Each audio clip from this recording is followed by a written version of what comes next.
আসসালামু আলাইকুম প্রিয় শিক্ষার্থীরা। এই ভিডিওতে আমরা ক্লাস 9-10 এর ইংরেজি বইয়ের 109 এবং 110 পৃষ্ঠার মধ্যে অ্যাক্টিভিটি সি এবং ডি এর যে কাজগুলো দেওয়া আছে সেগুলোর উত্তর নিয়ে আলোচনা করব, লাইন বাই লাইন অনুবাদ এবং উচ্চারণ সহ। আমাদের আগের ভিডিওটি থেকে সাবস্ক্রাইব করেছে পুষ্প, থ্যাংক ইউ পুষ্প। আমাদের আগের ভিডিওটিতে অন্তরা কমেন্ট করেছে, থ্যাঙ্কস স্যার, ওয়েলকাম অন্তরা। সি এর মধ্যে একটা বক্স দেয়া আছে, এইখানে কিছু কোয়েশ্চেন করা হয়েছে এবং এই কোয়েশ্চেনগুলোর উত্তরের যেই তথ্যগুলো ইনফরমেশনগুলো সেগুলো আমাদের এই ঘরে লিখতে হবে এবং সেগুলো লিখতে হবে এই যে লিসেনিং টেক্সট 7 আছে সেইটার আলোকে। আমরা আগের ভিডিওটিতে এই লিসেনিং টেক্সটটা নিয়ে আলোচনা করেছিলাম, সেই ভিডিওটা তোমরা দেখে নিতে পারো। ডেসক্রিপশনে লিংক দেওয়া আছে, সেখানে ক্লিক করে চ্যানেলের ভিতরে ঢুকে প্লেলিস্টের মধ্য থেকে আগের পৃষ্ঠার অর্থাৎ 108 পৃষ্ঠার ভিডিওটা তোমরা দেখে নাও। তাহলে চলো এবার আমরা সি এর আনসারগুলো দেখে নেই। তোমরা এরকমভাবে এই যে এগুলো বরাবর এই ইনফরমেশনগুলো লিখবে। চলো এটা আমরা লাইন বাই লাইন অনুবাদ এবং উচ্চারণ সহ দেখে নেই। প্রথমটা হলো সিচুয়েটেড অর্থাৎ অবস্থিত, এটা হবে in the harbour of new York, অর্থাৎ এই যে এই ইনফরমেশনের যে খালিঘরটা সেখানে এটা লিখবে in the harbour of new York, অর্থাৎ নিউ ইয়র্কের পোতাশ্রয়ে বা হারবারে।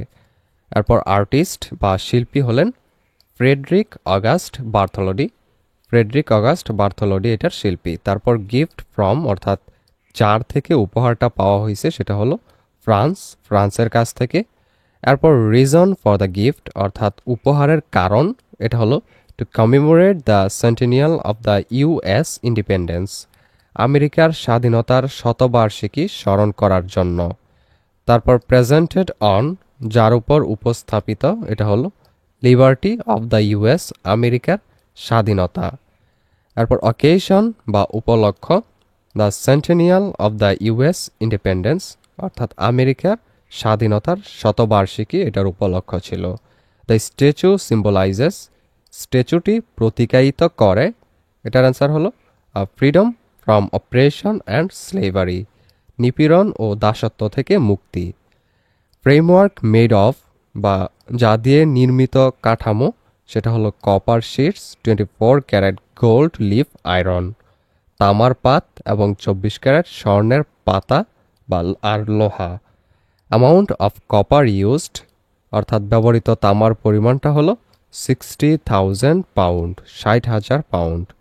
ওয়েট অর্থাৎ ওজন হলো 204.1 metric tonnes, 204.1 metric ton. Year it was declared a UNESCO heritage site, যে বছর এটি ইউনেস্কো ঐতিহ্যবাহী স্থান ঘোষিত হয়েছিল সেটা হলো 1984 সালে। সি এর উত্তরটা এই পর্যন্তই। এরপর ডি এর মধ্যে এখানে দেখো একটা টেক্সট আছে, এরপর এই টেক্সট অনুযায়ী কিছু কোয়েশ্চেন দেয়া আছে। প্রথমে চলো আমরা টেক্সটের অনুবাদ এবং উচ্চারণ দেখে নেই, এরপর উত্তরগুলো নিয়ে আলোচনা করব। The French sculpture Frederick August Bartholdi was assigned to design and complete a sculpture Liberty enlightening the world within 1876 so that it could be a gift for the Americans on the occasion of the 100th anniversary of the American Declaration of Independence. ফরাসি ভাস্কর Friedrich August বার্থোলোডিকে 1876 সালের মধ্যে liberty enlightening the world ভাস্কর্যটি নকশা ও সম্পন্ন করার দায়িত্ব দেওয়া হয়েছিল যাতে সেটি আমেরিকানদের জন্য আমেরিকান স্বাধীনতার শতবর্ষ পূর্তি উপলক্ষে একটি উপহার হতে পারে।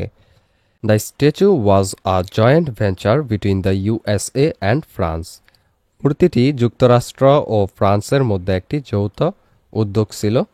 The French people built the statue and assembled it in the states and the people of the USA built the pedestal for the statue. ফরাসি জনগণ মূর্তিটি তৈরি করে এবং যুক্তরাষ্ট্রে এটি স্থাপন করে এবং মার্কিন যুক্তরাষ্ট্রের জনগণ মূর্তিটির জন্য বেদি তৈরি করে। Raising money for the pedestal was completed in August 1885. বেদির জন্য অর্থ সংগ্রহ 1885 সালের আগস্ট মাসে সম্পন্ন হয়েছিল। The construction of the pedestal was finished in April 1886 এবং বেদির নির্মাণ 1886 সালের এপ্রিল মাসে শেষ হয়েছিল। In the meantime, France completed the statue in July 1884. এরই মধ্যে ফ্রান্স 1884 সালের জুলাই মাসে মূর্তিটি সম্পন্ন করেছিল। They sent it to New York by the French warship Isere in 1885। তারা 1885 সালে ফরাসি যুদ্ধজাহাজ ইসেরে করে এটি নিউ ইয়র্কে পাঠিয়েছিল। While transporting the statue, it was split up into 350 pieces and packed in 214 crates. মূর্তিটি পরিবহনের সময় এটিকে 350টি অংশে বিভক্ত করা হয়েছিল এবং 214টি ক্রেটে ভরে দেওয়া হয়েছিল। It took 4 months to put the statue together and place it on the pedestal.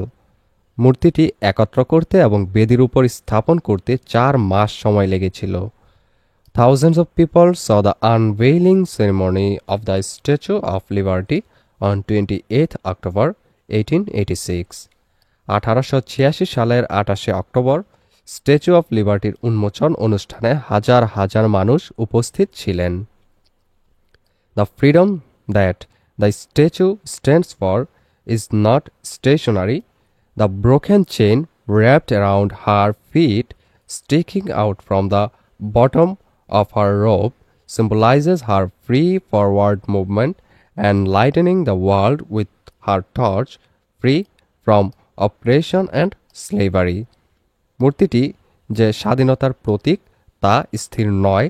তার পায়ের চারপাশে জড়ানো ভাঙা শিকল, যা তার পোশাকের নিচ থেকে বেরিয়ে আছে, তা নিপীড়ন ও দাসত্ব থেকে মুক্ত হয়ে তার অবাধ অগ্রযাত্রাকে এবং তার মশাল দিয়ে বিশ্বকে আলোকিত করাকে বোঝায়। The statues original torch was the first part constructed in 1876। স্ট্যাচুর আসল মশালটি 1876 সালে নির্মিত প্রথম অংশ ছিল। It was replaced by a new copper torch covered in 24 karat gold leaf in 1984. 1984 সালে এটিকে 24 ক্যারেট স্বর্ণের পাতায় মোড়ানো একটি নতুন তামার মশাল দিয়ে প্রতিস্থাপন করা হয়েছিল। The torch is lighted by flood light at night. রাতে মশালটি ফ্লাড লাইট দ্বারা আলোকিত করা হয়। The original torch is currently located in the lobby of the monument. আসল মশালটি বর্তমানে স্মৃতিস্তম্ভের লবিতে অবস্থিত। Access to the torch has been closed since 1916. 1916 সালে থেকে মশালে প্রবেশ বন্ধ করে দেওয়া হয়েছে। From 28 October 2011, on her 125th anniversary, the Statue of Liberty was also named Liberty Enlightening the World Wide Web. 28 অক্টোবর 2011 থেকে তার 125তম বার্ষিকীতে স্ট্যাচু অফ লিবার্টিকে liberty enlightening the world wide ওয়েবও নামকরণ করা হয়েছিল। The credit goes to a series of new webcams placed around her torch. আর কৃতিত্ব তার মশালগিরে স্থাপন করা নতুন ওয়েব ক্যামেরার একটি সিরিজকে দেওয়া হয়। Several amazing views will be just a click of a mouse away.